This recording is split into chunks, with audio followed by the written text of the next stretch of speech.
Hello, welcome to Oceanic Oracle. My name is Ari and today we're pulling my July TBR. If you're new to my channel, hello. I am currently in the process of moving. My usual backdrop has been taken apart and given away because I will not be taking my bookshelf with me. But that won't stop me from playing my TBR games. If you're looking for the rules to my TBR game, I'll link them up in the eye in the corner.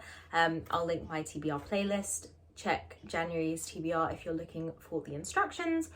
But basically my rules, I play with a certain number of cards and I draw them. I do shuffle and cut the deck before I play my game.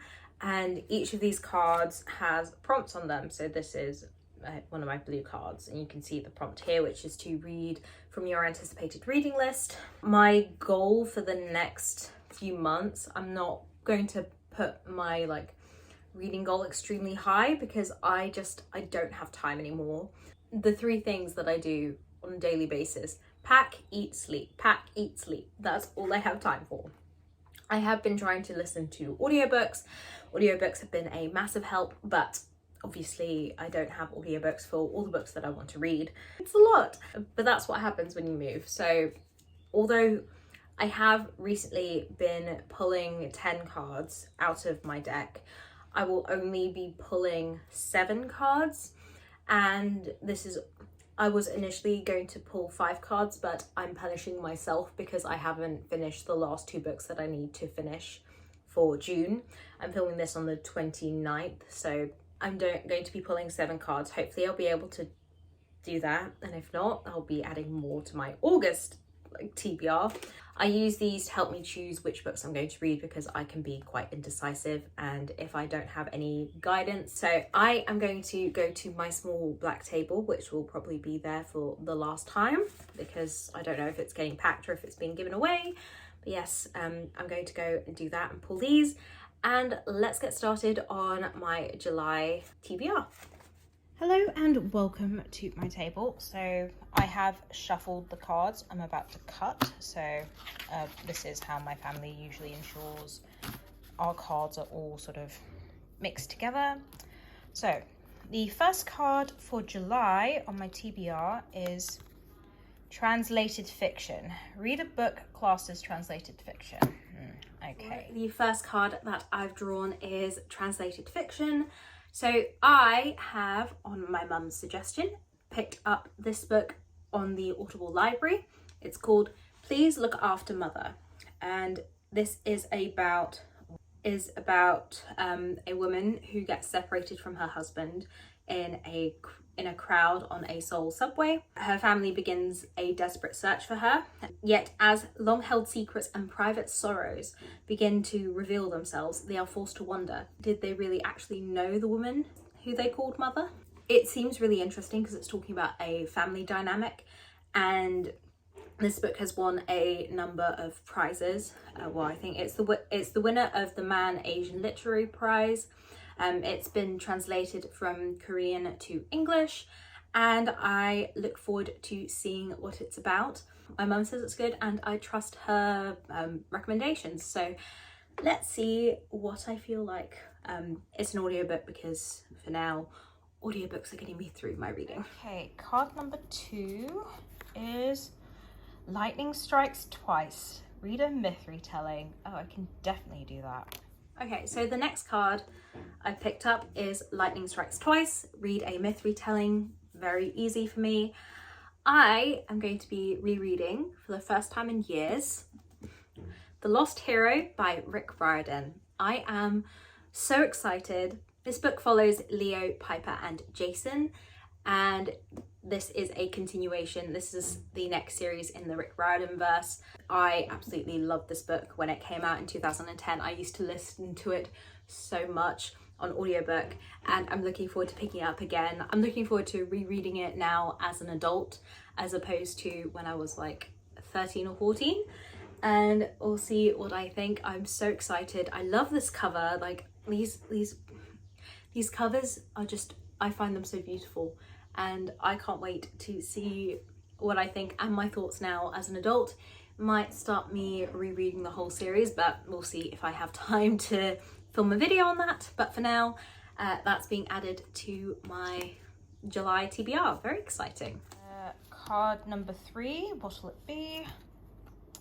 Faraway place. Read a book set in a different country. Okay, I can definitely do that. Card number 3, far away place. So read a book that takes place in a country that I'm not in. So I live in Hong Kong. That's where I currently am right now. This book, I believe, takes place in the United States, and it's called Set on You by Amy Lee.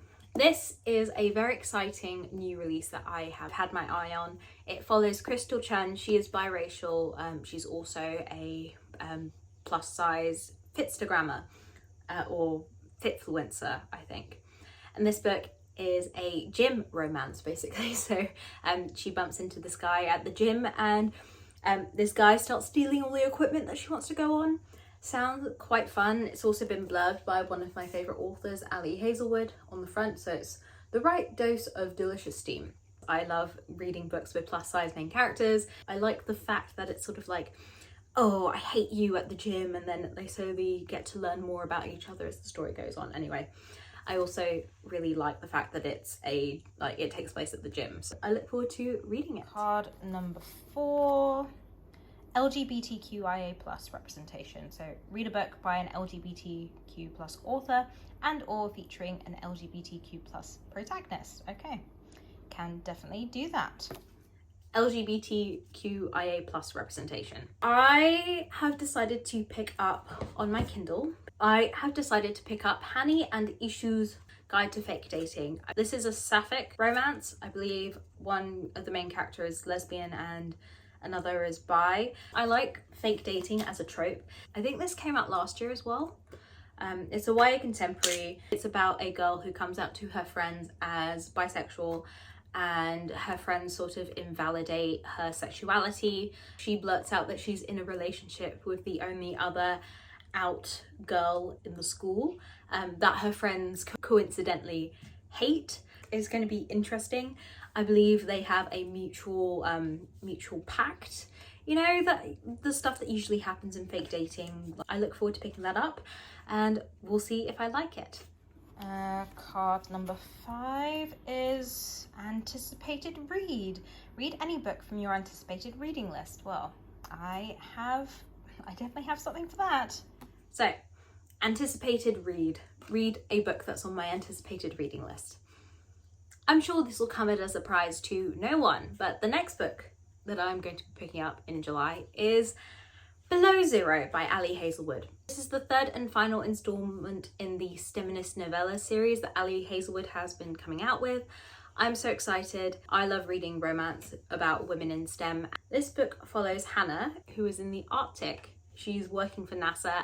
So Hannah, our main character, is an aerospace engineer for NASA, and she finds herself injured and stranded in the Arctic. So she finds herself stranded in a remote and isolated Arctic research station.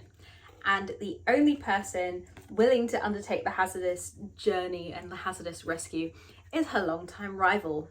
So we have rivals to lovers.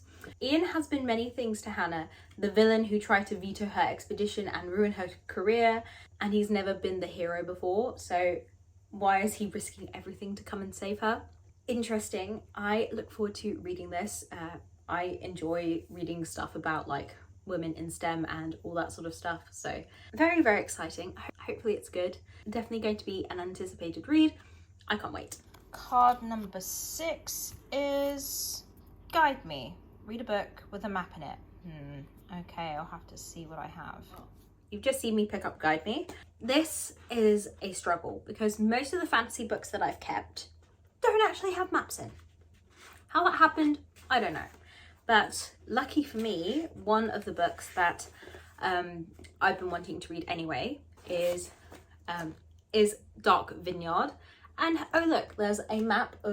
This book follows Bruno, who is the chief of police. I've read the first book in this series in May, and it talks about the pretty market town of Saint-Denis in southwest France. He's summoned to a fire raging at a local barn and spreading towards the surrounding fields, and he thinks it's arson. Mainly the smell of petrol gives it away. Barn belongs to a research company experimenting with genetically modified crops, which is quite unpopular with the locals. I mean, worse is to come. A Californian wine producer wants to set up a business in the valley. Despite the money and the jobs this would bring, many fear it would destroy their town, and a violent death follows the crop burning. It looks as though someone is prepared to do anything to stop the scheme. Bruno will draw on all his local knowledge to find the truth. So very exciting. It is a mystery, crime, I guess a sort of thriller if you're into that. I have experience at vineyards. I took a wine qualification course, like I'm qualified in wine tasting and this sort of stuff from university. So I'm really interested to read more about what's going on in these vineyards and what's going on in the region, because this region is near Bordeaux in France, and if you know French wine, Bordeaux is really popular. Anyway, excited to pick it up. Hopefully I like it and I can go through it quickly, but we'll see. And finally, the last card is BIPOC representation. Read a new book by a BIPOC author and or featuring a BIPOC protagonist. Okay, let's see what I have for that one. And last, but definitely not least, we have the BIPOC representation card. Now, I didn't read this book this month. I didn't have time, so I'm going to put it on my cards for July. And this is Beasts of Prey. I really want to read this. I just haven't had the time. It just hasn't been on the cards for me this month. I haven't been able to pick it up and actively read it. But Beasts of Prey it's about a city that once held magic but now doesn't. Except one of the main characters accidentally starts something unexpected that they cannot control, and a wild and mysterious power gets unleashed at the zoo. Our two protagonists have to enter the jungle and try and capture a monster to help bring balance, I believe. It just seems really cool. This is a fantasy that I want to read in the summer because it feels like a summer fantasy. I'm so excited to pick it up. I'm really sad that I didn't get to pick it up in June, but things just don't work out that way. Anyway, definitely looking forward to picking this up. It should be a really good book. I've heard so many good things about it and I cannot wait to pick it up. Hopefully I'll be able to do that in July. Hopefully I'll have a little bit more time than I've had in June, but needs must and all that. Anyway, that's it. So those are all the books that I'm looking to read in July. This is the physical stack of it, but I do have a few on my Kindle and one audiobook. Very, very exciting. Hopefully I have time. Hopefully I'll be able to read more than I did this month, but circumstances.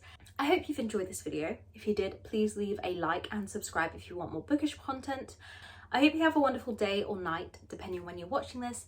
Stay safe, and I will see you all in the next video. Bye guys.